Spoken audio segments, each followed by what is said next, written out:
कहीं लग जाए आपकी जिंदगी में कि अब मेरा जीवन बहुत नरक सा निकल रहा है, बहुत कष्टमय निकल रहा है, ये बेलपत्री लेना। इस बेलपत्री के बीच वाले पत्ते पर पीला चंदन लगा लेना। कितना लगाना है?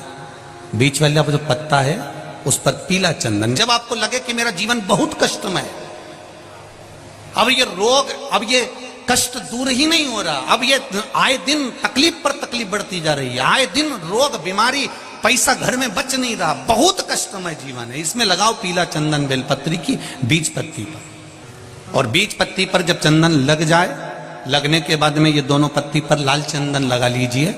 इन दोनों पत्ती के बीच में जो डंडी का भाग होता है, आपको कहा था, आपको स्मरण में होगा शायद, हमने जब बेलपत्री की महत्वता बताई थी तो उस बेलपत्री की महत्वता में कहा था ब्रह्मा विष्णु महेश ये तीन हैं, बोला था।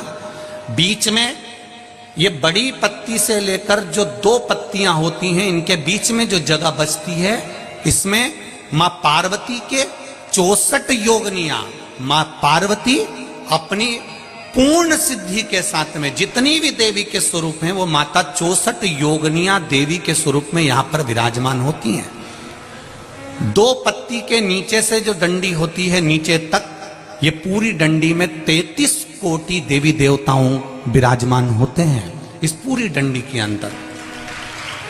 तो ये बीच वाली पत्ती है, ये जो बीच वाली पत्ती का जो भाग होता है, इस पत्ती के भाग में शहद का प्रयोग कर कर, यहां पीला चंदन, लाल चंदन, लाल चंदन, शहद का प्रयोग कर कर, इसी तरह से पकड़कर ये बेलपत्री की जो डंडी है वो अशुक सुंदरी पर जब आप समर्पित करें तो जहां से जल बहता है उस ओर पर इस पत्ती को चढ़ाकर केवल आपके हृदय की बात कहकर देवाधिदेव महादेव से कोई भी शिव जी का मंत्र, पंचाक्षर, नमः शिवाय, षडाक्षर, ओम नमः शिवाय, श्री शिवाय नमस्तुभ्यम, या महामृत्युंजय मंत्र, जो शिव का मंत्र हो आपके पास में, उसको बोलते हुए देवाधिदेव महादेव को धीरे धीरे जल की धार चढ़ाना प्रारंभ करो।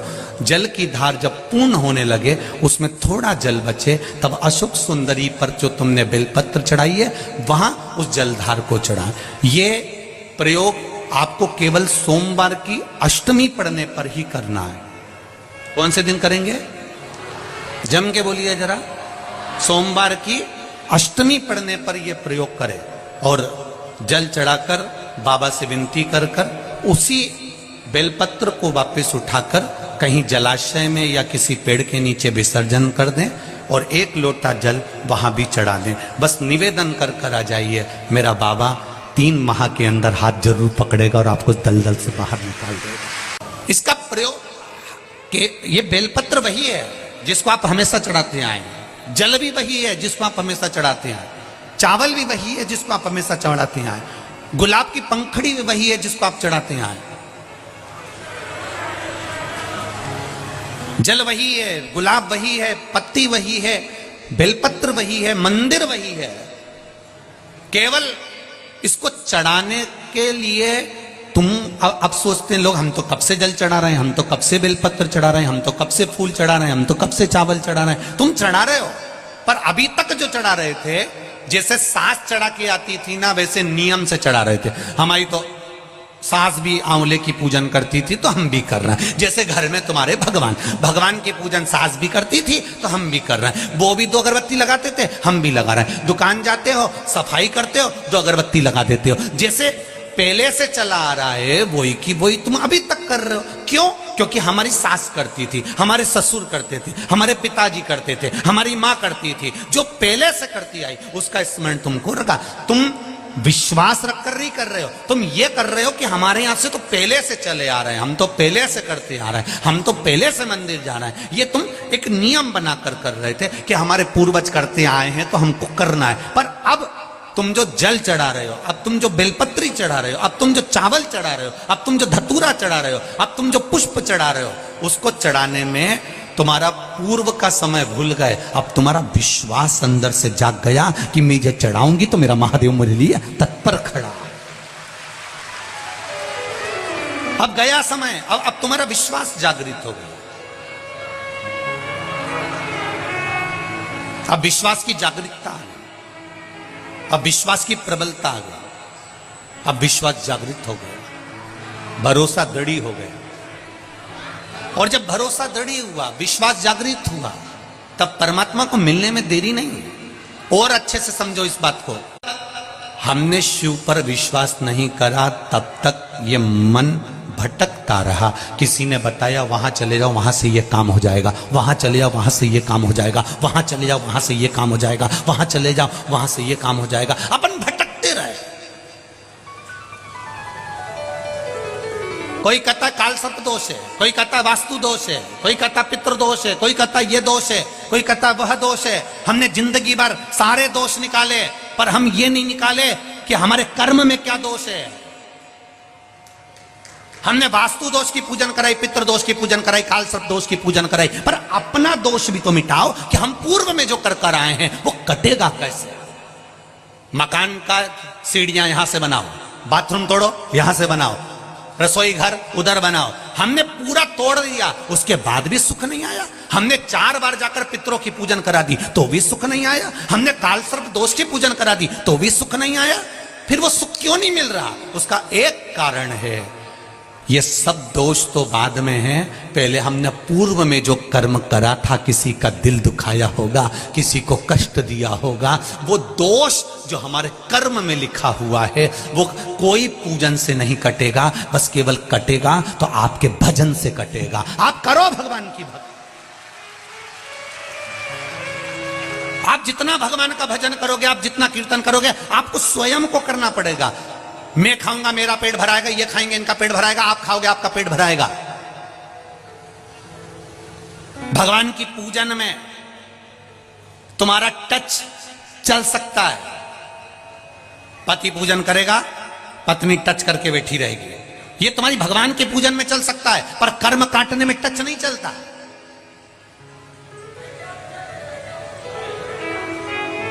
कर्म काटने में टच नहीं चलेगा। कर्म काटने में हमें स्वयं को काटना पड़ेगा। जिसको दुख है, जिसको तकलीफ है, वो स्वयं श्री शिवाय नमस्तुभ्यम बोले, वो स्वयं भगवान शंकर को एक लोटा जल चढ़ाए। हां, अगर शरीर से नहीं उठ पा रहे हो तब घर में बच्चों से कहो मेरे मंदिर चले जा, थोड़ा सा पानी लिया शिव जी को चढ़ाकर, घर से लेकर जाना जल शंकर को चढ़ाना, उसी कलश में थोड़ा सा लेकर आ जाना, थोड़ा सा लेकर आना। हम क्यों कहते हैं कि जिस लोटे को घर से लेकर जाओ, पानी भरकर लेकर जाओ, उसको मंदिर से खाली मत लाओ।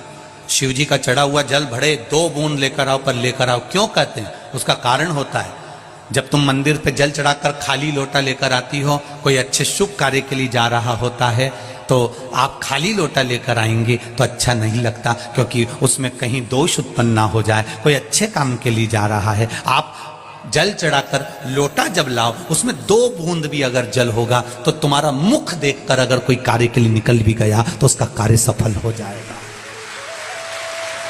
उसका कार्य सफल हो जाएगा। हमारे बुजुर्ग कहते थे भरा हुआ कलश देखा जाता है तो जल चढ़ाकर जब आप आ रहे, इसलिए हम कथा में भी कहते हैं, कोई शंकर जी के मंदिर जाने वाला, शिव जी पे जल चढ़ाने वाला, शंकर को एक बेलपत्र चढ़ाने वाला, शिव तत्व को जानने वाला, शंकर की कथा सुनने वाला, कहीं से निकल कर जा रहा हो, उसका केवल मुख का दर्शन कर कर आप चले जाओ किसी काम के लिए, आपका कार्य वो सफल होकर ही मानेगा। केवल वो शिव के मंदिर से आ रहा था, वो केवल थोड़े दिन की दूल्हा दुल्हन का अकड़ है।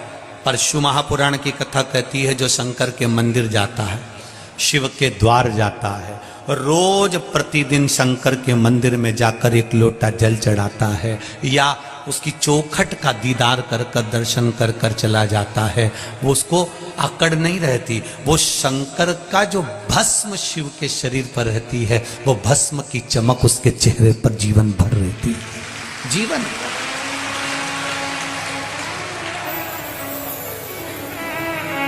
मैंने तेरे ही भरोसे, ओ बाबा तेरे ही भरोसे, हवा बिच उड़ती जावांगी, बाबा डोर हथो छड़ी नाम कटी जावांगी, भोले मेरे तेरी पतंग, शंभो मेरे तेरी पतंग, हवा बिच उड़ती जावांगी, बाबा डोर हथो छड़ी ना मैं कट्टी जाऊं। भगवान शिव की कथा कर रहे, आपका विश्वास जागृत हुआ है। अब आप पुरातन समय के अनुसार मेरी सास जल चढ़ाती थी वो नहीं, अब आप जल चढ़ा रहे हैं तो उसमें आपका विश्वास है कि मैं शंकर को जल चढ़ाऊंगी, बाबा मेरी सुनेगा। मेरा पिता, मेरा बाबा अभी बैठा है।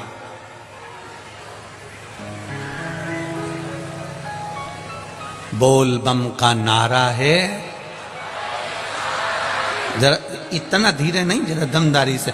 बोल बम का नारा है, बाबा एक सहारा है। वो बाबा हमारा सहारा बना हुआ है। कोई भी हाथ छोड़ दे, कोई भी हमारा साथ छोड़ दे, पर एक मेरा देवाधिदेव महादेव तुम्हारे पल पल, घड़ी घड़ी, क्षण क्षण में तुम्हारे साथ है, हर पल रहे। और फिर कह रहा हूं, इस व्यासपीठ से दिल से कहकर जा रहा हूं, आपने दिल से सुना है।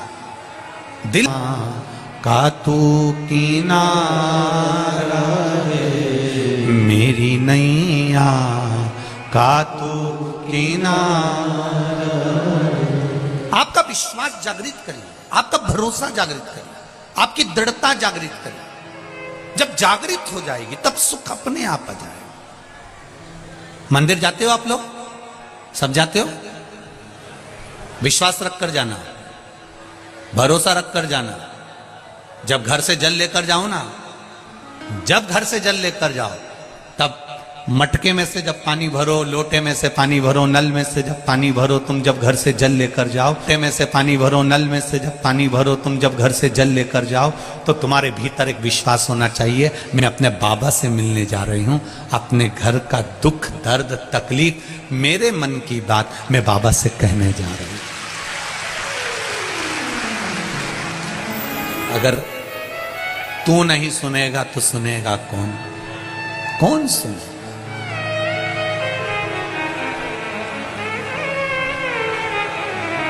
अगर तू नहीं सुनेगा तो सुनेगा कौन? और अगर तू नहीं आएगा तो मुझे बचाने फिर आएगा कौन? तेरे ही तो भरोसे पर जी रही हूं मेरे शिव, तेरा ही नाम लेकर जी रही हूं, तेरा नाम।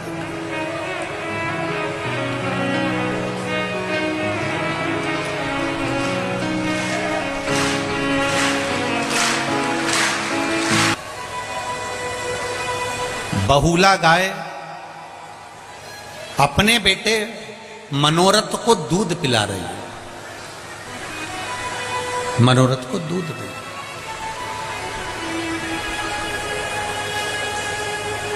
जब बहुला गाय अपने बेटे मनोरथ को दूध पिलाती है, बहुला गाय जब अपने पुत्र मनोरथ को दूध पिला रही होती है, तब मनोरथ को दूध पिलाते पिलाते पिलाते पिलाते मुंह में फेन आ जाता है। बछड़ा जब दूध पीता है ना, आप दर्शन करिएगा, जब जिनके यहां गाय होगी, बछड़ा जब दूध पीता है तो उसके मुंह में थोड़ा साइड में फेन हो जाता है। जब मनोरथ के मुख में फेन आया, वो फेन उड़ा, उड़कर शिवजी जहां पर तप कर रहे थे, साधना में लीन थे, वहां पर वो फेन चला गया।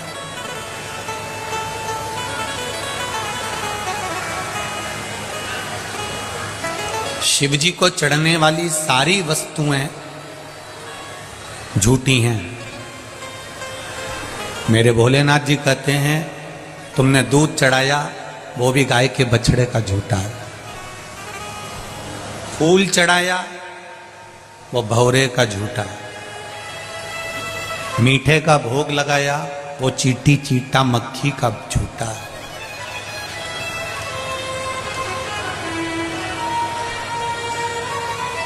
सब झूठा। जल चढ़ाया वो मछली का झूठा है। जितनी भी वस्तु हम भगवान शंकर को दे रहे हैं वो सब झूठी है। शिव जी कहते हैं ये सारी वस्तुएं झूठी है। ये ब्रह्मा जी भी कह रहे हैं भगवान विष्णु को, भगवान नारायण से कह रहे हैं ब्रह्मदेव कि शंकर भगवान को जो भी चढ़ा वो सब झूठा है, शिव जी को जो चढ़ा वो झूठा है। इसके बाद भी शंकर भगवान राजी रहते हैं अपने भक्तों से। शिव जी उसके बाद भी राजी रहते हैं अपने भक्तों से। उसका कारण क्या है? शिव महापुराण कहती है उसका केवल एक कारण है।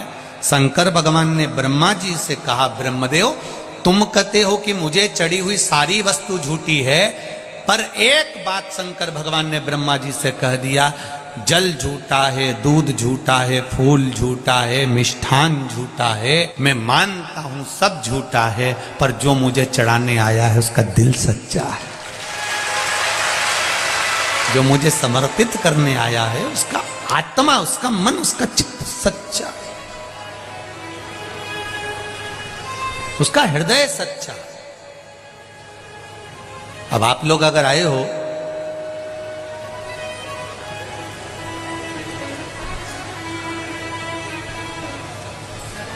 अगर आप लोग यहां पहुंचे हो, दिल रख कर पहुंचे हो, यहां कुछ भगवान ये नहीं देख रहा है कि तुम क्या लेकर आए हो, भगवान ये देख रहा है कि तुम निर्मल मन सो मोही पावा, मोही छल छिद्र कपट ना। मुझे निर्मल मन चाहिए।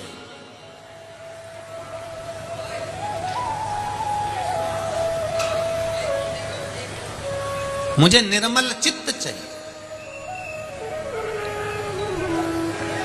और वो निर्मलता कहां से आएगी? वो कहीं दूसरी जगह से प्रकट होने वाली नहीं है।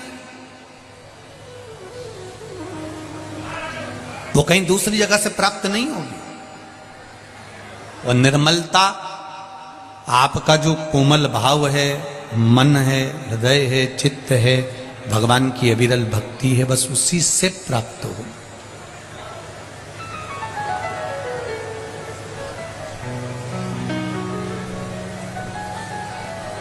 वो निश्चित है। आप लोगों से एक बात कही थी, आप लोगों के स्मरण में होगी, जितने लोग आस्था चैनल पर सुन रहे हैं, जितने फेसबुक यूट्यूब पर सुन रहे हैं, और जितने लोग इस लाखों की संख्या में आप यहां बैठकर कथा सुन रहे हैं, आपके स्मरण में एक बात होगी। हमने कहा था शिवजी को जल चढ़ा कर आओ तो थोड़ी देर एक बार पीछे पलटकर देख लिया करो देवादिदेव महादेव को। अगर आप देहली पर नहीं भी बैठे हैं, साइड में नहीं भी बैठे हैं, तो एक बार बाबा को मुस्कुरा कर उसको हृदय से बस निहार कर कह दो उसकी चौखट से कि तेरे दरवाजे पर आती हूं, मुझे भूल मत जाना। तेरी चौखट पर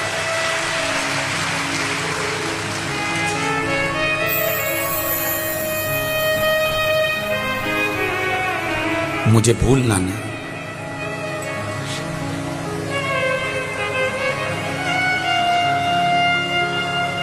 ये पशुपति व्रत अपन लोग करते हैं ना, तो वो पशुपति व्रत में जो 5 दिए शंकर जी के मंदिर में जब अपन रखते हैं, 6 दिए, उसमें से रखेंगे 6 दिए। आप जमीन पे आपको रखना पड़ेंगे 6 दिए, जलाना पड़ेंगे 5, भोग लगेगा 3 हिस्से में, 2 हिस्से मंदिर में छूटेंगे, 5 दिए मंदिर में छूटेंगे, 1 हिस्सा थाली में रखाएगा। जो दिया तुमने लगाया नहीं है, जलाया नहीं है, वो भी थाली में रखाएगा। पूजन करने के बाद जब अपने घर में आते हैं, घर के अंदर प्रवेश करते समय सीधे हाथ पर, अंदर नहीं, घर के बाहर सीधे हाथ पर उस दिए को जलाया जाता है। कौन से नंबर का दिया? जम के बोलो जरा। 6ठे नंबर का दिया। क्यों जलाते हैं उसको? उसका कारण क्या है? अगर आप शिव महापुराण पढ़ेंगे और गीता प्रेस गोरखपुर की शिव महापुराण को निकालेंगे, या स्कंद पुराण पढ़ेंगे, लिंग पुराण पढ़ेंगे, या नर्मदा पुराण पढ़ेंगे, तो उसमें निकलता है कि पाशुपत्य व्रत की महत्वता, पाशुपत्य अस्त्र की महत्वता, पाशुपति अस्त्र की महत्वता, ये सब उसके अंतर्गत आ जाता है। उसका मतलब क्या होता है? आपने मंदिर में दिया रखा और वापिस उठाया, उठाकर लेकर गए, घर के दरवाजे पर जलाया, अर्थात भगवान की साक्षी में, नंदी की साक्षी में पूजन कर कर आप भगवान को अपने दरवाजे की रोशनी दिखाने के लिए कि मेरा द्वार, आप जहां निकलेंगे मेरा दरवाजा यहां पड़ता है जहां दिया लगा रहे हैं, आप आइए। और सरल भाषा में समझ जाओ, कोई व्यक्ति आता है तो अपना कार्ड देता है, हम इसमें नौकरी करते हैं, हमारा ये भाव है, हम इसमें हैं, हम उसमें हैं, हमारी ये पोस्ट है, हम इसमें काम करते हैं। उसने अपना कार्ड दिया, कार्ड में एड्रेस लिखा रहता है, कार्ड में एड्रेस लिखा रहता है कि कभी जरूरत हो, आप अगर कानपुर आओ गुरुजी तो ये मेरा कार्ड है, आप आ जाना। आप अगर अयोध्या आओ महाराज जी तो आप आ जाना, आप सीओर आओ तो आ जाना, ये मेरा कार्ड है, ये मेरा एड्रेस है। उसी तरह ये छठे नंबर का और 5 जो दिए तुमने जलाए हैं पशुपति व्रत में, ये दिए नहीं है, ये तुम्हारे घर का एड्रेस है जो बाबा को बताकर जा रही हो कि मेरे दरवाजे पर पहुंचना है। आप आओ मेरे द्वार पर, बाबा आपकी कृपा है। हम पहले भी कहते हैं, आज भी कहते हैं, शिव महापुराण की कथा अगर आपके नगर में, अपने गांव में अगर हो रही है तो ये समझ लो कि कहीं मेरे देवाधिदेव महादेव पर, ये गांव पर कृपा करना होगी बाबा को, इसलिए करा रहा है, इसलिए करा दी उसने कराई। कहीं कृपा करना होगी उसको, कहीं दया करना होगी, कहीं उसकी उदारता। बहुला गाय अपने पुत्र मनोरथ को दूध पिला रही है और मनोरथ को दूध पिलाते पिलाते मुख पर फेन आ गया, फेन आया, उड़ा, शिव जी पे गया, शंकर भगवान को क्रोध आया।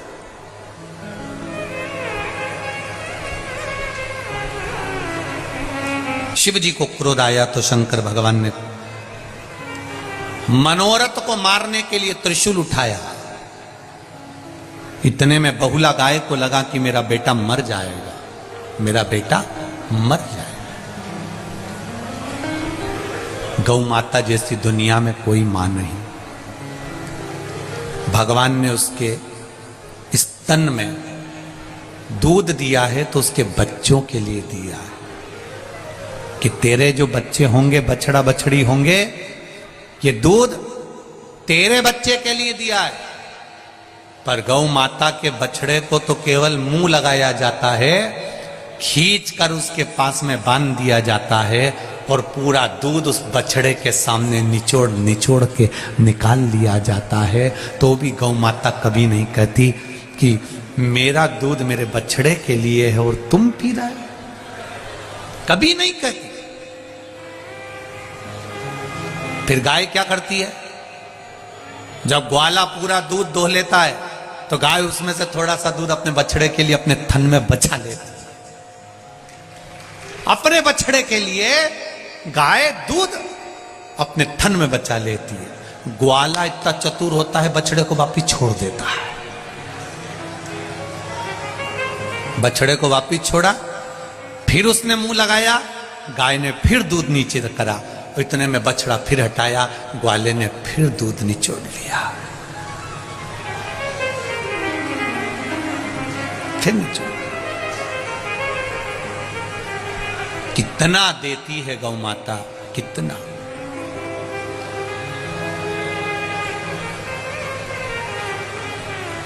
उसका देना सरल नहीं, कितना देती। उसके बाद भी हम उसको देते क्या है?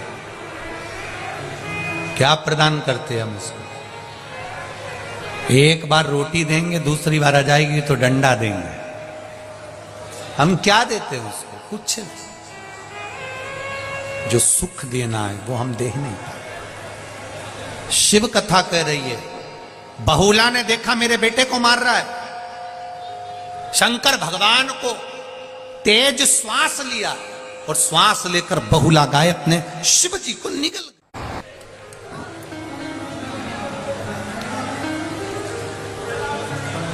दो माता ने शंकर भगवान को निगला था और वो भी अपनी औलाद के लिए, अपनी संतान के लिए निगला। बहुला गाय शिवजी को निगली तो अपनी औलाद के लिए, अपनी संतान के लिए, और पार्वती मैया भी भगवान शंकर को निगल गई थी केवल अपनी संतान के लिए, केवल अपनी संतान के लिए। जगत में ऐसी कोई मां नहीं है जो बेटे को बद्दुआ देती हो, और देती भी होगी ना, कोसती भी होगी। जब जब बहुओं से झगड़ा होता है ना तो सास कह देती है आड़ा टेढ़ा, बोल देती है अपशब्द। तो बहुओं को बुरा नहीं मानना चाहिए कि सास ने पति से कह दिया, पत्नी ने, देखो तुम्हारी मम्मी ने तुमको अपशब्द कहा, तुम्हारी मम्मी ने तुमको आड़ा टेढ़ा कहा, तुम्हारी मम्मी तो तुमको कोस रही है, तुम्हारी मम्मी तुम्हें कोस रही है। बेटे को बुरा नहीं मानना चाहिए, ना बहू को, क्योंकि मां अगर बेटे को कोसती भी है ना, अपशब्द भी कहती है ना, तो हो सकता है उसको कोई बड़ी बीमारी आने वाली होती है, वो कट जाती है केवल मां के कहने से।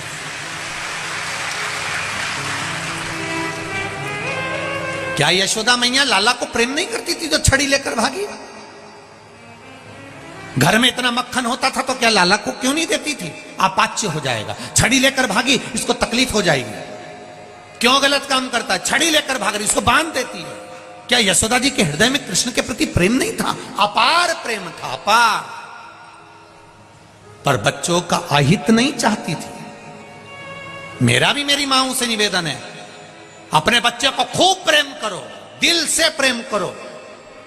दुनिया के सारे तारे तोड़कर तुम अपनी औलाद को दे दो, मना नहीं है। पर एक निवेदन है, अपने बच्चों को तारों के साथ में संस्कार जरूर दे दो। देव तोड़ करता है और उसके साथ में संस्कार दीजिए। अपने बच्चों को ज्ञान दीजिए, संस्कार दीजिए।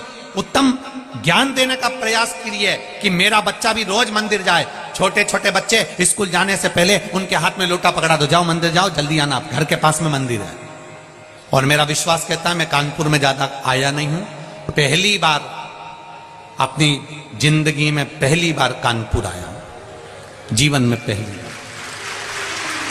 और मेरा विश्वास कहता है कि कानपुर में भी आप जितनी जगह से आए हो ना कथा सुनने के लिए, जहां जहां से आए हो, ये मेरा विश्वास कहता है, मुझे तो मालूम नहीं पर मेरा विश्वास कहता है कि जहां आप रहते होगे, आपके घर से कुछ कुछ दूरी पर, 50-500 मीटर की दूरी पर, या 1 किलोमीटर या 200 मीटर या 100 मीटर या 4 घर छोड़ के या 8 घर छोड़ के, आगे पीछे दाएं बाएं में कहीं ना कहीं शंकर का मंदिर तो जरूर होगा। ये मेरा दिल का, ये मेरा हृदय कहता है, शिव मंदिर जरूर होगा। कहो बच्चों से, जा बेटा 1 लोटा पानी लेकर जा, जाओ जल लेकर। कल वहां दर्शन करने गए थे आनंदेश्वर, बहुत अच्छा लगा। वहां देखकर शिवजी की आराधना में नवयुवक बेटे, नवयुवक बेटियां, नवयुवक लड़के, नवयुवक बेटियां, सब हाथ में लोटा ले लेकर, कोई अपने घर के लिए वापिस जा रही थी, कोई शिव मंदिर जा रही थी। देखकर इतनी प्रसन्नता हुई कि लोग अपने घर से लोटा लेकर आए हैं और जल चढ़ाकर जा रहे हैं। इसकी प्रसन्नता है। नमन करता हूं मैं कानपुर की इस भूमि को और यहाँ के विद्वत जन को, यहाँ के आचार्यों को, यहाँ की पीठों को, और यहाँ के रहने वाले एक छोटे से छोटे झाड़ू लगाने वाले तक को मैं प्रणाम करता हूं। बड़ी प्रबलता है आपकी, बड़ी प्रबलता।